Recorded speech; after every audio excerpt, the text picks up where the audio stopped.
तो hello guys, वो स्वागत है आपका मेरे इस YouTube channel guys source study में। मेरा नाम है गाइस सौरभ कुमार और मैं फिर दोबारा से गाइस आपके लिए क्लास 11 का पॉलिटिकल साइंस का गाइस चैप्टर लेकर आ चुका हूँ। चैप्टर नंबर 4 कार्यपालिका यानी कि एग्जीक्यूटिव, वो हम पढ़ेंगे गाइस और ये पार्ट फर्स्ट है। तो हम इस चैप्टर की स्टार्टिंग कहाँ से करेंगे और कहाँ से एंडिंग करेंगे, तो चलो मुख्य बिंदु देख लेते हैं जैसे पढ़ाने की रणनीति रही है। तो कार्यपालिका क्या है गाइस, सबसे पहले हम यही समझेंगे व्हाट इज़ एग्जीक्यूटिव और उसके प्रकार यानी कि उसकी टाइप्स क्या क्या हैं वो देखेंगे। और अंतर्राष्ट्रीय स्तर पे जो हमें राजनीतिक कार्यपालिका देखने को मिलती है यानी कि संसदीय कार्यपालिका, अध्यक्षात्मक कार्यपालिका और अर्ध अध्यक्षात्मक कार्यपालिका क्या है, दोनों ये तीनों कैसे काम करती है, कैसे इनमें नेता चुने जाते हैं, तो इसको हम समझेंगे। और यहाँ से गाइज आपको हमारे देश में या वर्ल्ड लेवल पे काफ़ी अच्छी अच्छी बातें सीखने को मिलेगी जो आपने अपनी लाइफ में कभी नहीं सीखी होगी। और तीसरा हम देखेंगे गाइज अपना संसदीय कार्यपालिका के जो अंग है हमारे राष्ट्रपति, उपराष्ट्रपति, प्रधानमंत्री और उसका मंत्री परिषद, ये भी छोटा सा एक टॉपिक है और उनकी शक्तियाँ देखेंगे। तो मेनली क्वेश्चन भी यहीं से आता है गाइज, राष्ट्रपति उसकी शक्तियाँ, प्रधानमंत्री और उसकी शक्तियाँ, इसी पे क्वेश्चन आता है ज़्यादातर इस चैप्टर से। तो यही अच्छे से हम डील करेंगे इसमें। और एक चौथा लास्ट में पॉइंट है गाइस अखिल भारतीय सेवाएं, छोटा सा टॉपिक ऐसे ही समझ में आ जाएगा आपको। तो इन चार बिंदु के बाहर जो है इस चैप्टर में कुछ भी नहीं है और इस चैप्टर में जो है गाइस आपको कुछ भी चेंजेस नहीं हुआ है, एज इट इज़ आपका पहले वाला ये चैप्टर बना हुआ है, नाम भी इसका सेम है। तो चलो अपना चैप्टर ये शुरू करते हैं।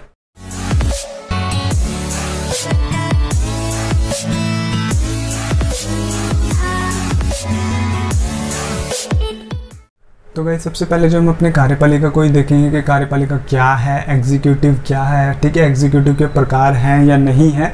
तो चलो उसको स्टार्ट करते हैं गाइस। सिंपल शब्दों में कार्यपालिका का मतलब बताऊं कार्यपालिका क्या होती है। तो आपको पता होगा गाइस देश में हमारे, अब पूरे हम बात करें विश्व में, ऐसे काम होते हैं जिनको कोई एक व्यक्ति नहीं कर सकता। अब आप बोलेंगे ऐसे कौन कौन से काम है, आपको खुद पता है, मुझे खुद बता सकते हैं।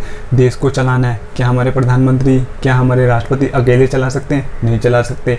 उनके साथ प्रधानमंत्री, मंत्री परिषद, सांसद, विधायक, राज्यपाल, मुख्यमंत्री सब मिलके हमारे देश को चला रहे हैं। इसी तरीके से आप बोलेंगे सर दूसरा कोई काम बताओ जिसमें बहुत सारे लोगों की आवश्यकता पड़ती है। तो आपका स्कूल ही ले लो गाइस, विद्यालय ले लो अपना। वहाँ पर क्या आपका प्रिंसिपल पूरे स्कूल को संभाल सकता है, हर क्लास में बच्चों को जाके पढ़ा सकते हैं? नहीं, बल्कि वो क्या करते हैं, नियमों कानूनों को क्या करते हैं, अपने विद्यालय में फॉलो करवाते हैं। किसके थ्रू? टीचर के थ्रू। और टीचर से क्या करवाते हैं, अलग अलग क्लासों में पढ़वाते हैं, उनको डिस्ट्रीब्यूट करते हैं कि आपका इस क्लास में ये पीरियड होगा, राइट।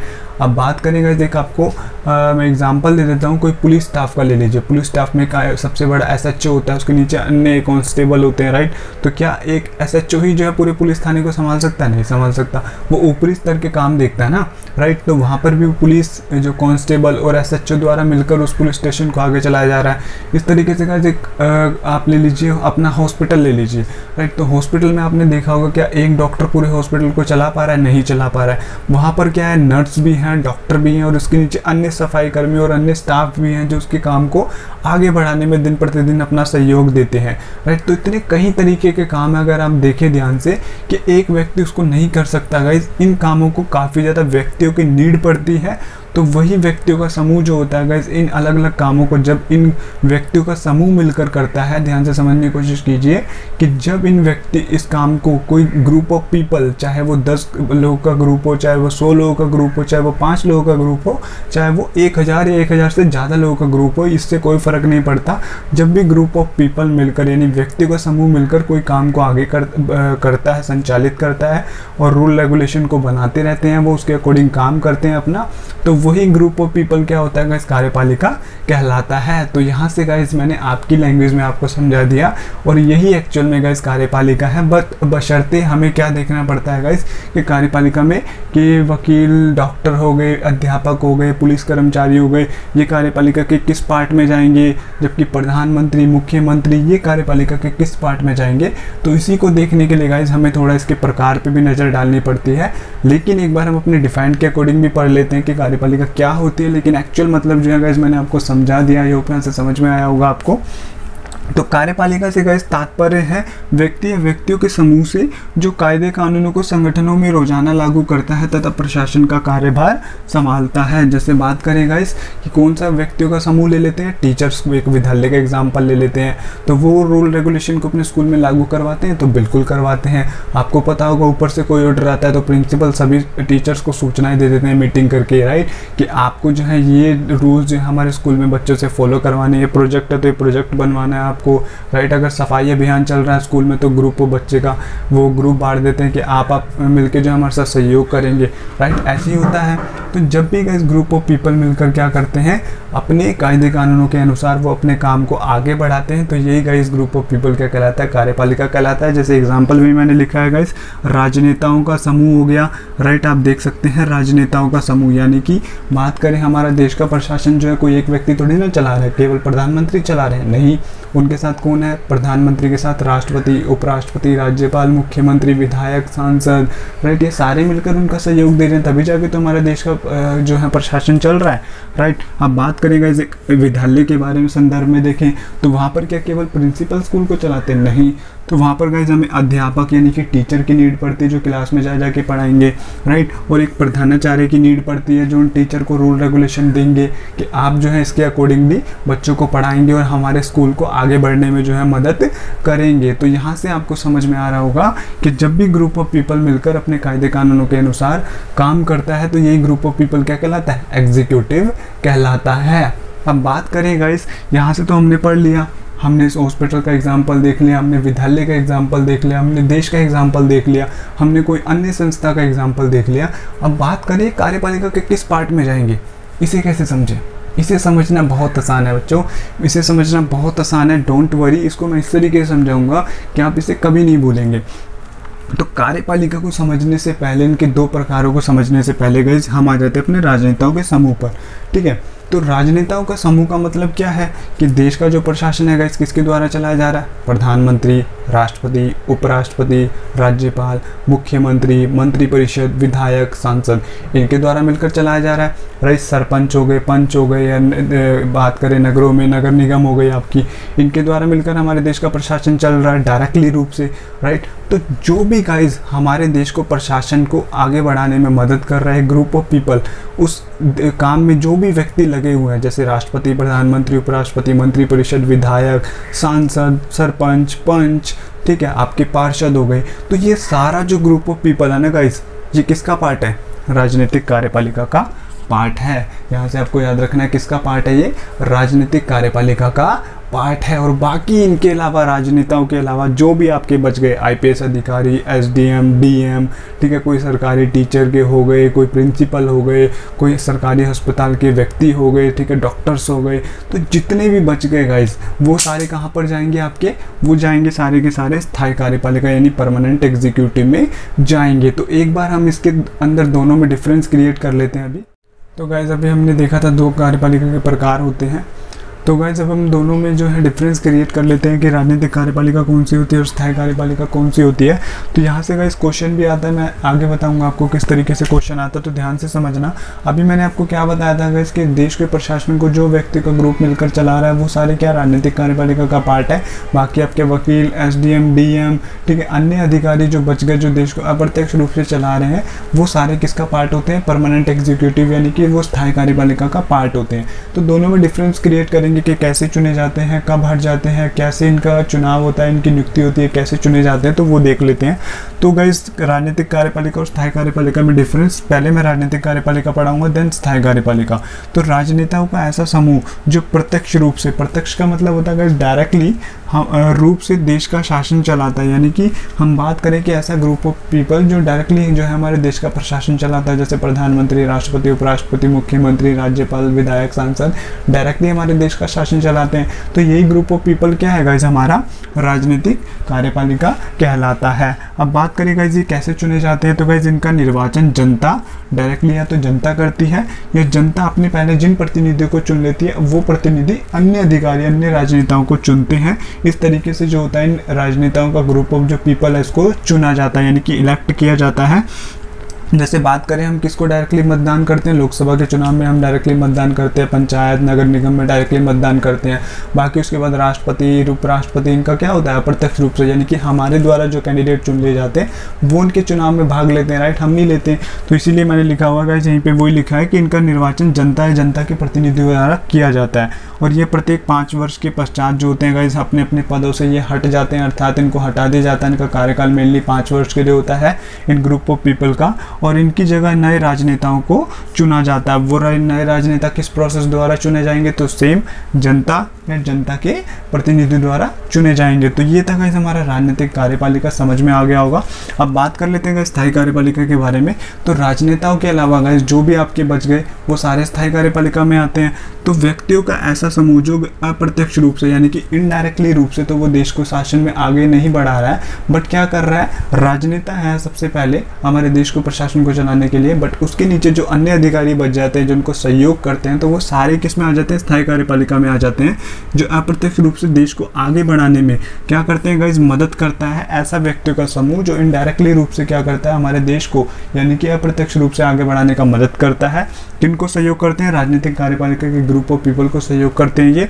तो यही गाइस क्या कहलाता है, ग्रुप ऑफ पीपल स्थायी कार्यपालिका कहलाता है। अब बात करें इसमें कौन कौन आते हैं, तो आपका टीचर्स और प्रिंसिपल का ग्रुप हो गया, ये भी स्थायी कार्यपालिका है, राइट। एसडीएम, डीएम, सारे जो ब्यूरोक्रेसी के अधिकारी होते हैं उसमें कौन से आते हैं, एसडीएम, डीएम, पुलिस अधिकारी, एसएचओ हो गया, राइट। इनका जो ग्रुप ऑफ पीपल होता है ना, डायरेक्टली तो भाग नहीं ले रहे, बट इनडायरेक्टली क्या करते हैं, ये इनको सपोर्ट करते हैं आगे देश का प्रशासन को बढ़ाने में। और इस तरीके से कोई संस्था हो गई, राइट, कोई आपका हॉस्पिटल हो गया, गवर्नमेंट हॉस्पिटल, वहाँ के डॉक्टर्स, नर्स, ये सारे क्या स्थायी कार्यपालिका का पार्ट है, ठीक है।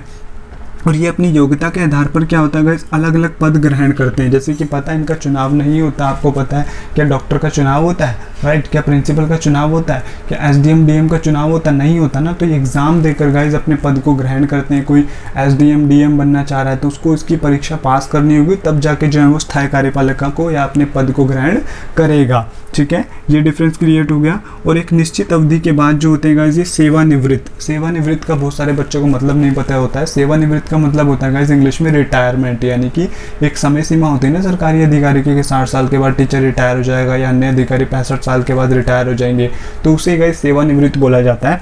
तो ये एक निश्चित अवधि के बाद जो होते हैं रिटायर हो जाते हैं, और ये अपने अपने क्षेत्रों में गाइस काफ़ी ज़्यादा निपुण यानी कि इनके पास कौशल होता है और अनुभवी व्यक्ति होते हैं। और आवश्यकता पड़ने पर ये क्या करते हैं, इतने अनुभवी होते हैं कि इनको अपने क्षेत्र की प्रॉपर नॉलेज होती है। तो राजनेताओं को भी क्या करते हैं, कई बार सहयोग देते हैं, क्योंकि इसमें क्या है, कोई पढ़ाई निश्चित नहीं है हमारे देश में राजनेता बनने के लिए। बस क्या 25 वर्ष या 35 वर्ष आयु पूरी करो और चुनाव में खड़े हो जाओ, राइट। तो कई बार क्या होता है, जो कम पढ़े लिखे हैं वो भी आ जाते हैं, जिनको अच्छे से ज्ञान नहीं होता, तो वो क्या करते हैं, हमारे स्थायी कार्यपालिका के सहयोग से आगे अपना प्रशासन को, कोई इनको दिक्कत आती है, आईएएस आईपीएस अधिकारी की मदद लेते हैं वो।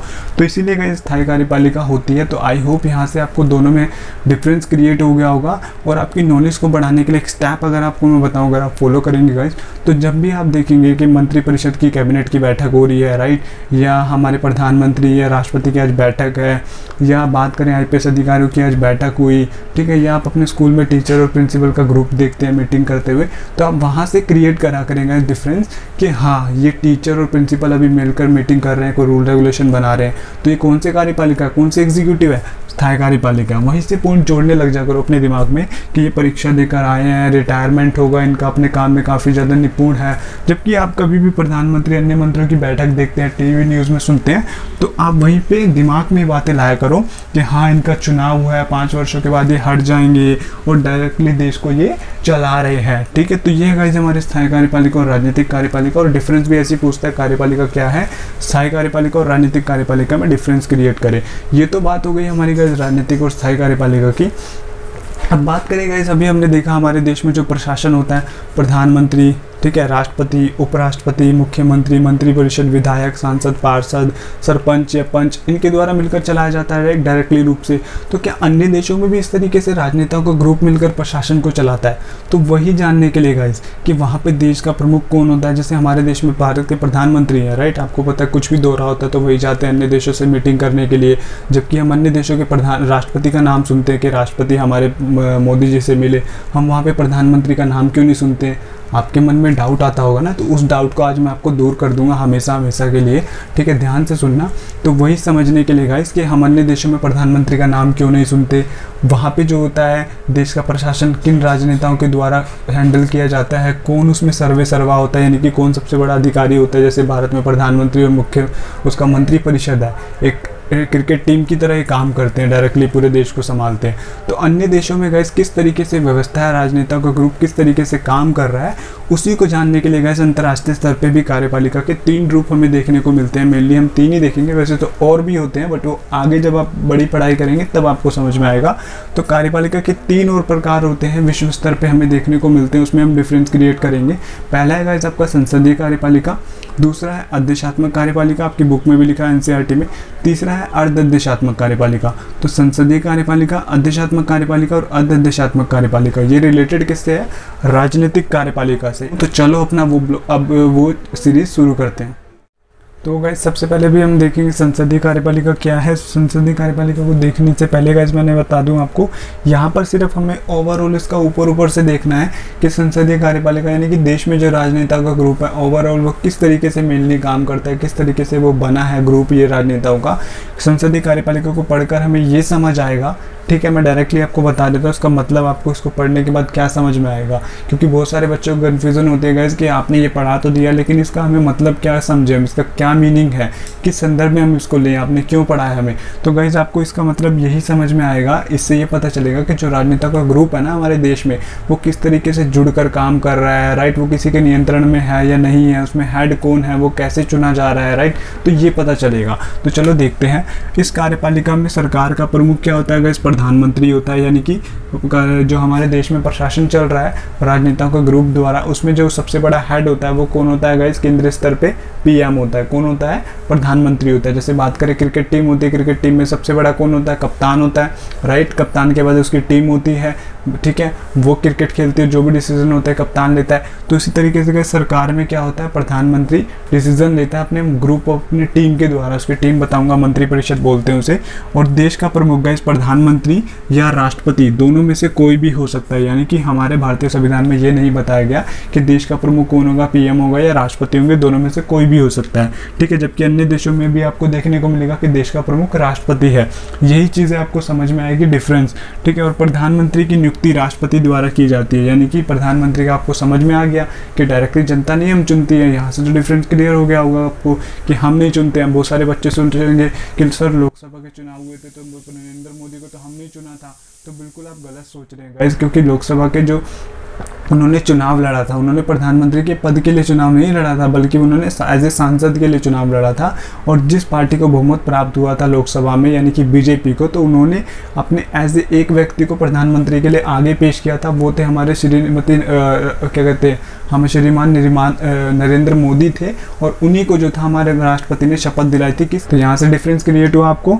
अब बात कर लेते हैं गाइस प्रधानमंत्री अपनी मंत्रिपरिषद, यही होते हैं गाइस उनकी टीम। जैसे मैंने आपको क्रिकेट का एग्जांपल दिया कि क्रिकेट में एक कप्तान होता है, जैसे धोनी और उसके अन्य टीम है, जैसे विराट कोहली, उसके अन्य क्रिकेट टीम को मिलाकर हमारे देश का जो होता है क्रिकेट आगे बढ़ रहा है, राइट।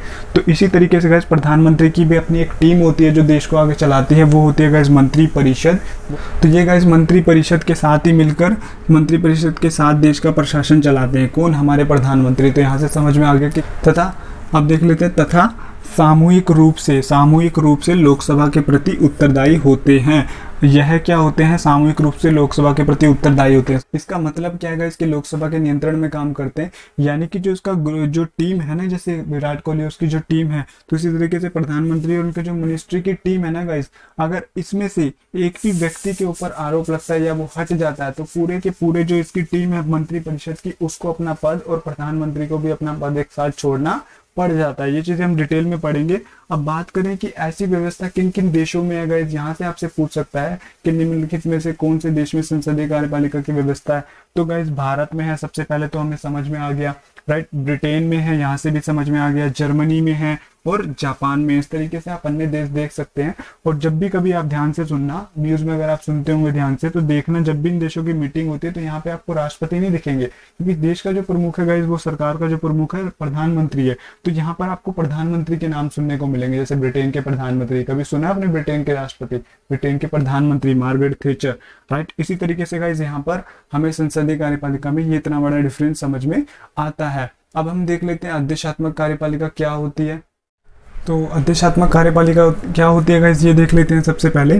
तो अध्यक्षात्मक कार्यपालिका में क्या होता है गाइस, इसमें सरकार का प्रमुख जो होता है गाइस हमारे राष्ट्रपति होते हैं। यानी कि जब ये हमने संसदीय में क्या देखा था, दोनों में डिफरेंस क्रिएट करते चलना भी, तभी आपकी अच्छी पकड़ बन पाएगी कि हमने संसदीय कार्यपालिका में क्या देखा था, देश का प्रमुख जो है राष्ट्रपति या प्रधानमंत्री, दोनों में से कोई भी हो सकता है। और सरकार का प्रमुख कौन थे गाइस, प्रधानमंत्री थे, जो अपनी टीम के साथ हमारे देश को आगे बढ़ाते हैं, राइट। जबकि यहाँ पे क्या है, हमारे राष्ट्रपति हैं, ठीक है। और सरकार का प्रमुख भी गाइस राष्ट्रपति ही होता है। यानी कि अब यहाँ पर क्या है, प्रधानमंत्री नहीं है सरकार के प्रमुख की, कौन है यहाँ पे, राष्ट्रपति है, राइट। और उनका निर्वाचन जनता द्वारा किया जाता है। यानी कि उनको इलेक्ट कौन करता है, डायरेक्टली जनता करती है। जबकि हमने संसदीय कार्यपालिका यानी अपने देश में देखा, हमारे देश के प्रधानमंत्री कैसे चुने जाते हैं, पहले वो लोकसभा के सांसद होते हैं, फिर अगर कोई भी बहुमत दल का नेता होता है वो नाम आगे प्रेफर करता है कि हमारे इस व्यक्ति को जो हम प्रधानमंत्री बनाओ, तो राष्ट्रपति उस व्यक्ति को क्या करते हैं, शपथ दिला देते हैं, वो प्रधानमंत्री बन जाता है। अर्थात उनकी नियुक्ति होती है जनता के द्वारा, जो चुने गए प्रतिनिधि हैं अर्थात राष्ट्रपति हैं, वो क्या करते हैं, उनको शपथ दिलाते हैं, जनता के प्रतिनिधियों के द्वारा चुने जाते हैं राष्ट्रपति, राइट। तो यहाँ पर क्या है कि डायरेक्टली जनता राष्ट्रपति को चुनती है। और ये विधायिका अर्थात संसद, विधायिका का मतलब गाइस संसद से भी होता है, ठीक है, संसद। और यहाँ पर विधायिका को गाइस हम दोनों सदन के बारे में जब बात करते हैं तो हम विधायिका बोलते हैं, संसद बोलते हैं, ठीक है। तो ये विधायिका संसद के प्रति उत्तरदायी नहीं होता। यानी कि इसका कहने का मतलब ये है कि इसकी जो टीम होती है ना राष्ट्रपति की, और इसके जो मंत्रिपरिषद होता है, ये क्या करता है, जो संसद जैसे हमारे देश में लोकसभा राज्यसभा उसके नियंत्रण में और रहकर मंत्रिपरिषद काम करता है, हमने देखा था, राइट। उसकी क्रिकेट टीम जो होती है, एक तरीके से एग्जाम्पल दिया था मैंने आपको। तो यहाँ पर क्या है गाइस, ये इसके दबाव में काम नहीं करेगा संसद के विधायिका के, ये जो इसका मन करता है, मुख्यतः राष्ट्रपति के पास अधिक शक्तियाँ होती है, वही वो काम करता है। ऐसा नहीं है कि वो संविधान का उल्लंघन करे, बट संविधान के दायरे में करता है, लेकिन वो उनके दबाव में नहीं होता कि इसकी क्रिकेट टीम का एक व्यक्ति हट गया या मंत्रिपरिषद का तो ये सारे हट जाएंगे, ऐसा नहीं होता यहाँ पे। अब ये बात करें तो ऐसी ये व्यवस्था किन देशों में अपनाई गई है गैस, तो अमेरिका, ब्राज़ील और लैटिन अमेरिका जैसे देशों में जो है यहाँ पर हमें देखने को मिलती है। और यहीं से गाइस आपको समझ में आ गया होगा अभी कि जब भी हमारे देश के अमेरिका के देश नेता के साथ मीटिंग होती है तो हमारे देश के हम प्रधानमंत्री का नाम सुनते हैं, जबकि हम वहाँ पर हमेशा किसका नाम सुनते हैं, राष्ट्रपति यानी कि डोनाल्ड ट्रंप का नाम सुनते हैं। वहाँ पर आपने कभी प्रधानमंत्री का नाम क्यों नहीं सुना, आपके मन में डाउट आता था, तो आज वो क्लियर हो गया, क्योंकि वहाँ पर जो अंतर्राष्ट्रीय स्तर पे कार्यपालिका देखने को मिलती है राजनीतिक, उसका जो वो प्रकार है वहाँ पे उन्होंने कौन सी कार्यपालिका की व्यवस्था को अपना रखा है, अध्यक्षात्मक, जहाँ पे देश का और सरकार का प्रमुख कौन है, राष्ट्रपति है, ठीक है। तो यहाँ से आपको ये डाउट आज ज़िंदगी में जो था कहीं ना कहीं जो बच्चे सोचते थे वो क्लियर हो गया है। अब हम पढ़ लेते हैं एक बार अपनी अध्यक्षात्मक कार्यपालिका के बारे में। तो अब हम देख लेते हैं गाइस अपना तीसरी कार्यपालिका जो अंतर्राष्ट्रीय स्तर पे हमें देखने को मिलती है, अर्ध अध्यक्षात्मक कार्यपालिका का हम मतलब समझेंगे ये कार्यपालिका कैसे काम करती है। तो अर्ध अध्यक्षात्मक कार्यपालिका में देख लेते हैं गाइस। तो इस कार्यपालिका में गाइस सरकार का प्रमुख कौन होता है, प्रधानमंत्री होता है। अब ये किससे रिलेटेड हो गई, पहला पॉइंट तो संसदीय कार्यपालिका में, जहाँ पर क्या प्रधानमंत्री सरकार का प्रमुख कौन है, भारत में ही प्रधानमंत्री है, और उसकी मंत्रिपरिषद एक टीम है जो हमारी संसद के प्रति तो वफादार है ही, अर्थात उसके नियंत्रण में तो काम कर ही रही है और पूरे देश को वो चला रहे हैं, राइट, मेनली तो। और बात करें तो देश का प्रमुख कौन होता है, हमारे देश में हमने देखा था राष्ट्रपति या प्रधानमंत्री दोनों हो सकते हैं, लेकिन इसमें उसका उल्टा है गाइस। इसमें क्या है कि देश का प्रमुख राष्ट्रपति होता है, राइट। देश का प्रमुख कौन होता है, राष्ट्रपति होता है यहाँ पर, जबकि हमारे देश में दोनों में से कोई भी हो सकता है। और प्रधानमंत्री अपनी मंत्रिपरिषद सहित क्या होता है, विधायिका के प्रति उत्तरदायी होता है। यानी कि इसका मतलब यहाँ से हमें क्या समझ में आ गया, सीधा सीधा, जैसे कि हमारे देश में प्रधानमंत्री, जैसे मैंने आपको बताया था, एक हमारी टीम क्रिकेट टीम का कप्तान और उसकी क्रिकेट टीम, ये सभी मिलकर हमारे देश के क्रिकेट को आगे बढ़ा रहे हैं, राइट। तो इसी तरीके से हमारे प्रधानमंत्री उनकी क्रिकेट टीम है जिसे हम मंत्रिपरिषद बोल रहे हैं, राइट। तो वो मिलकर क्या कर रहे हैं, हमारे केंद्रीय स्तर का प्रशासन चला रहे हैं, और वो किसके नियंत्रण में काम करते हैं, संसद के, लोकसभा के नियंत्रण में होता है। तो सेम गाइज ये हमें अन्य देशों में भी ये सिस्टम होता है कि वहाँ पर भी एक प्रधानमंत्री होता है और उसकी एक टीम होती है जो हमारे केंद्रीय स्तर के प्रशासन को आगे चलाते हैं। तो बात करें गाइज ये किन किन देशों में ऐसी व्यवस्था है जहाँ पे देश का प्रमुख तो राष्ट्रपति है, जबकि अन्य काम जो है राष्ट्रपति जो उसकी टीम के द्वारा ही चल रहा है। तो ये है गाइज आपका श्रीलंका और रूस जैसे देशों में ऐसी व्यवस्था अपनाई गई है। तो यहाँ से गाइज आपको मेनली यही समझ में आया होगा कि किन किन देशों में जो होता है राजनेता का ग्रुप कैसे चुना जाता है, मेनली देश का हेड कौन होता है, सरकार का हेड कौन होता है, राइट। क्या वो किसी के, अगर वो हेड है, देश का प्रमुख राष्ट्र प्रधानमंत्री है, तो वो क्या उसकी टीम है, तो क्या वो किसी के दबाव में काम कर रही है या नहीं कर रही है। भारत के संदर्भ में देखा तो वो किसके दबाव में काम कर रहा है, प्रधानमंत्री और मंत्रिपरिषद लोकसभा के नियंत्रण में रहता है, यानी कि उसके प्रति वो वफादार होता है। जबकि अन्य देशों में हमें ऐसा देखने को नहीं मिलता। अमेरिका, लैटिन अमेरिका, ब्राज़ील में जहाँ पे अध्यक्षात्मक कार्यपालिका, वहाँ पे देश का प्रमुख, सरकार का प्रमुख कौन है, राष्ट्रपति है, जिसको डायरेक्टली जनता चुन रही है। जबकि भारत में क्या है कि जनता के द्वारा चुने गए जो प्रतिनिधि हैं, विधायक हैं, सांसद हैं, ठीक है, ये क्या कर रहे हैं, प्रधान हमारे राष्ट्रपति को चुन रहे हैं। जबकि अन्य देशों में क्या, डायरेक्टली जनता चुन रही है। और दूसरा हमें एक मतलब ये समझ में आया यहाँ पर इसको पढ़ने के बाद कि अन्य देशों की जब भी मीटिंग होती है किसी देशों की, तो वहाँ के हम किसी के राष्ट्रपति का नाम सुनते हैं, कभी हम देश के प्रधानमंत्री का नाम सुनते हैं। तो ऐसा क्यों होता है? अब हमारे देश के प्रधानमंत्री जाते तो हमारे देश के राष्ट्रपति क्यों नहीं जाते? क्योंकि गाइस यहाँ पे सरकार का हेड जो है ना, जो देश को रिप्रेजेंट करेगा अन्य देशों के साथ संसदीय कार्यपालिका में, उसका वो होगा हमारा प्रधानमंत्री, उसी के ऊपर ये उत्तरदायित्व सौंपा गया है। तो आई बिलीव यहाँ से आपको जो मन में बहुत बड़ा डाउट होता था वो आज क्लियर हो चुका होगा कि हम जब मीटिंग होती है तो हम देशों के प्रधानमंत्री का नाम सुनते हैं, किसी के हम राष्ट्रपति का नाम सुनते हैं, बट हम कभी भी अपने देश के राष्ट्रपति का नाम नहीं सुनते। जबकि हम अमेरिका जब भी मीटिंग करता है तो हमेशा हम वहाँ के राष्ट्रपति नाम सुनते हैं। तो ऐसा क्यों है गाइस? ऐसा इसीलिए क्योंकि वहाँ पर उन्होंने अध्यक्षात्मक कार्यपालिका के सिस्टम को अपना रखा है, जहाँ पे सरकार और देश का प्रमुख ही राष्ट्रपति है, राइट। वहाँ पे प्रधानमंत्री का सिस्टम ही नहीं है। तो यहाँ से ये आपको समझ में आया मेनली। तो हम फर्स्ट पार्ट में गाइस इतना ही पढ़ेंगे। मुझे पता है कि वीडियो थोड़ी लंबी हो गई है गाइड, बस मेरा उद्देश्य आपको रटवाना नहीं है। मेरा उद्देश्य गाइज आपको प्रॉपर एक्चुअल नॉलेज देना है। तो आई बिलीव यहाँ से आपने एंजॉय किया होगा। और आज की बात, आपकी जो है इस कार्यपालिका को कभी भी लेकर कोई डाउट नहीं रहेंगे मन में। फिर भी कोई डाउट रहता है मुझसे कमेंट सेक्शन में पूछ सकते हैं, कोई भी डाउट होगा। वीडियो कैसी लगी तो शेयर करना प्लीज़, अपने ग्रुप में जितने ज़्यादा हो सके उनको शेयर करें, उनको भी सिखाएं ऐसी नई नई चीज़ें जो मैं आपको बताता हूँ, ठीक है। और तब तक मिलते हैं गाइज अपनी नेक्स्ट वीडियो में। तो तब तक के लिए thank you for watching my video.